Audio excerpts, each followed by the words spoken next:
Well, hello everybody, and welcome to another chat. I am Neil Andrew Prentice, and I speak about life.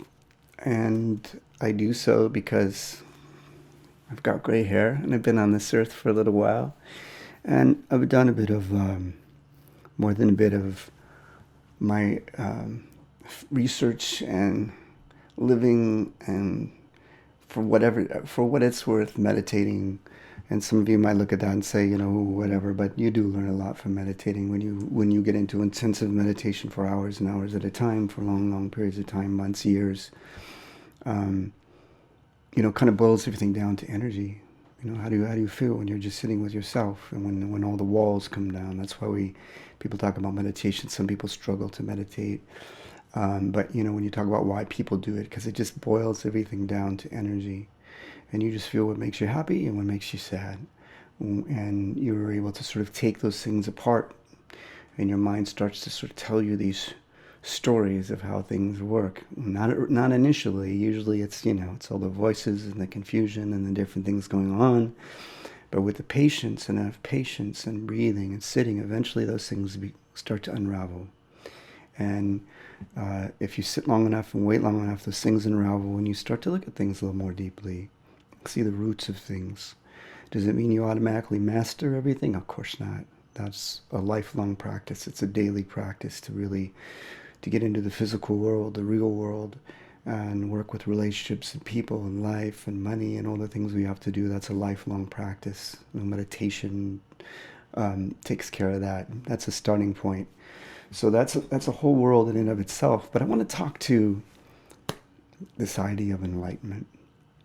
This is something I speak to from time to time. It's a very, very important subject for me, that I feel very, very qualified to speak to, or I wouldn't.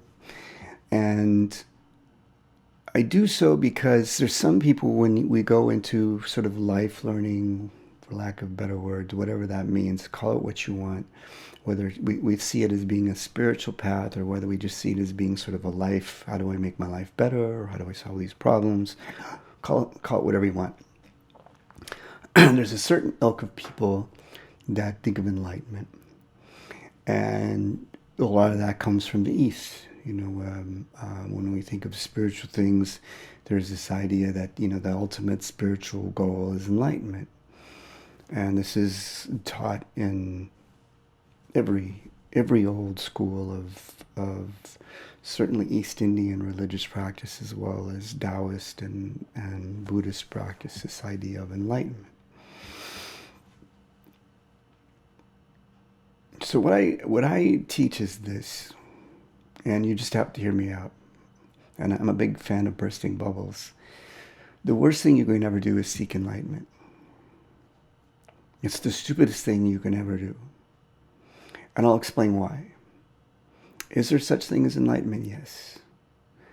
What percentage of people on the earth, of the however many billion people we have on this planet, are actually truly fully enlightened people? Not many. Very, very few.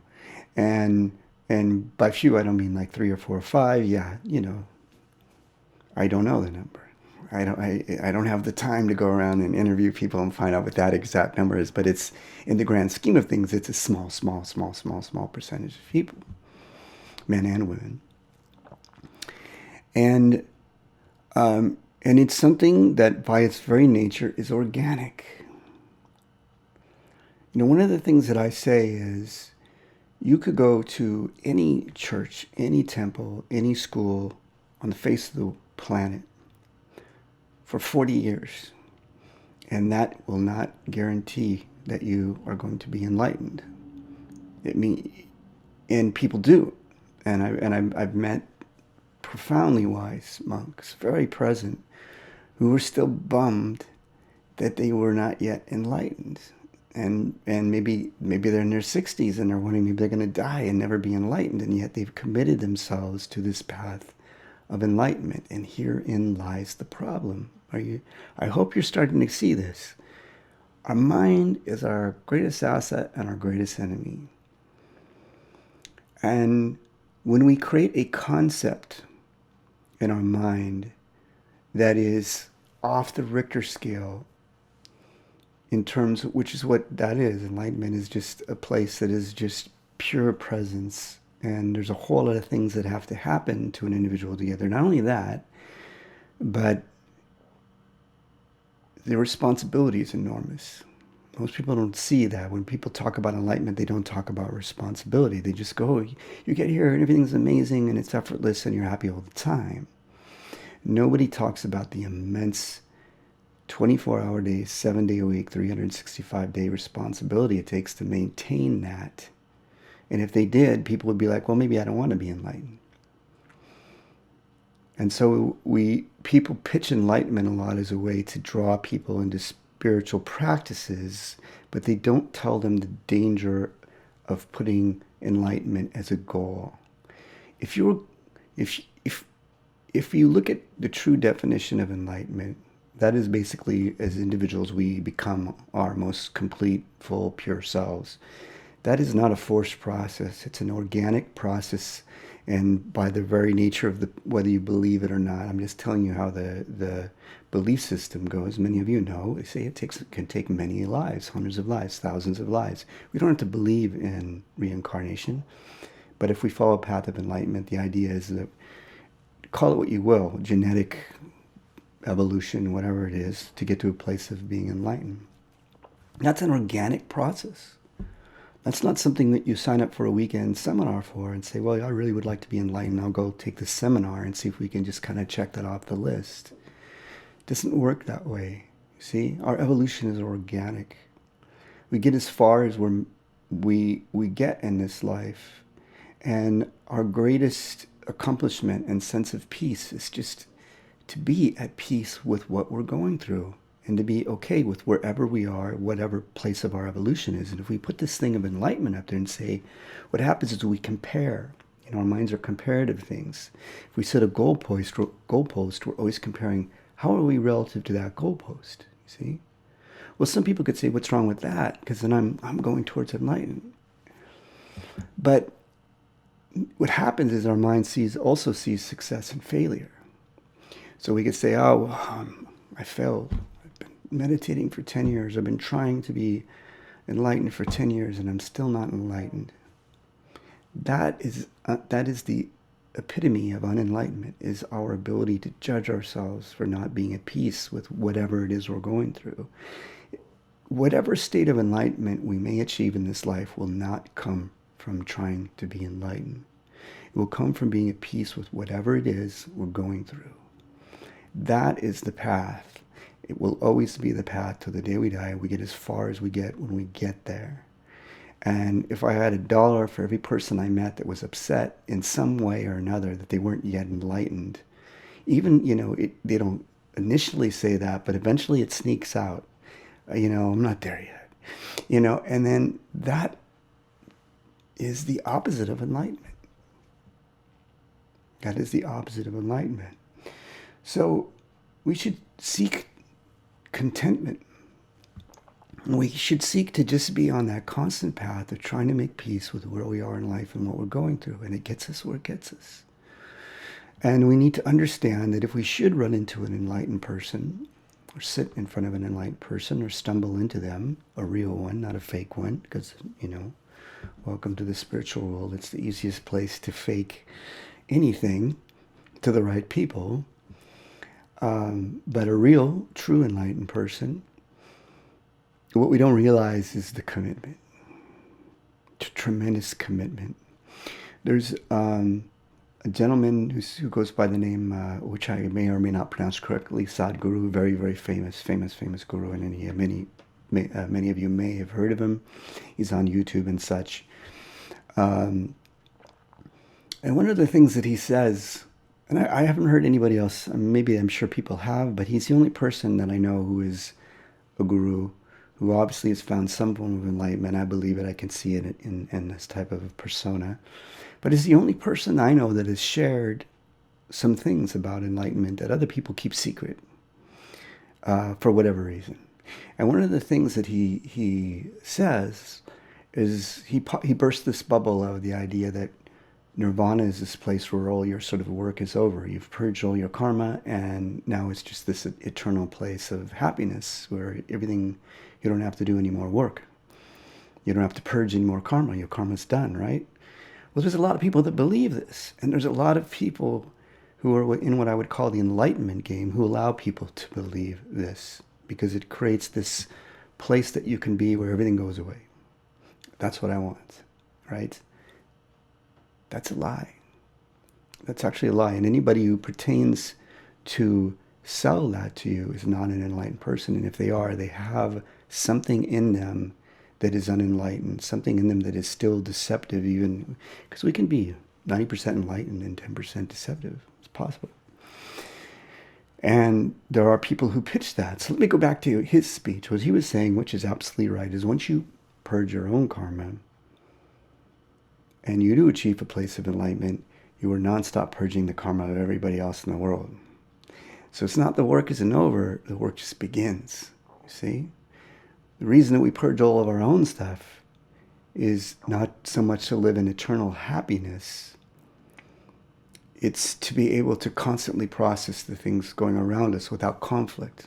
Because that's what enlightenment is, the removal of conflict. Conflict allows those things to destroy us from the inside out. So enlightenment is a way of creating an individual that can process suffering and darkness without having it destroy them, basically. Which means that they have never-ending work to do to the day they die. So the happiness, so you could say, well, that sounds, is he making it sound like enlightenment's miserable? No, that's not the point. But happiness is not, the happiness of an enlightened person is not the happiness that you probably think it is. The happiness of an enlightened person is the movement of energy, constantly moving, constantly working, constantly processing. And that makes them feel very, very alive and present in all moments. And the reason is because they're nonstop working. There's always purging, always moving, always stuff to go through. And that, my friends, is a tremendous responsibility, because if you can imagine all that suffering going through your system and for some reason something stops working, you don't want to be there. That's a very crazy place. And that's, again, why people say you don't, you ripen, you get there when you get there. You don't force it. It's not something that you hold up and go, look at me, I made it. I'm enlightened. That's the last thing you want, because you don't understand the responsibility of being in that place. So, never chase enlightenment. Chase, first of all, understanding yourself, being yourself, healing yourself, being at peace with where you are, with whatever you're doing to the best ability you can, and learning from that process and moving through. And that carries you, and just get up every day. That's it. And it carries you where it carries you. And it takes you as far as it takes you. And you cannot fail, my friends. You cannot fail. If you put enlightenment as your goal, you can fail. Your mind can tell you failed. I failed. I didn't get there. Gosh darn it. All the work, what a waste. No. If you're on the right path, you cannot fail. It doesn't matter where you wind up, how more evolved or not evolved you are. It doesn't matter. You're just getting up, and every day you're doing the right thing. You never, ever need to look in the mirror and say, yeah, I didn't get there, or I failed. No. You are on the path. That's the mindset. You never want to have any sort of lofty goal that makes you question or judge where you are or what you're going through. And that's what can happen with enlightenment very, very easily. We can also get, what happens, which is a very dangerous thing, which is this spiritual ego comes in, and we so desperately want to be enlightened that we convince ourselves that we're enlightened. And I will just admit my father was a man with an enormous ego. And he fell into this because that's just him. He was always a very ego-driven guy. He had a little sense of awakening, and then immediately he decided he was an enlightened guy. And from that moment on, it wasn't good, because he just thought, I guess I'm supposed to be enlightened, so this must be it.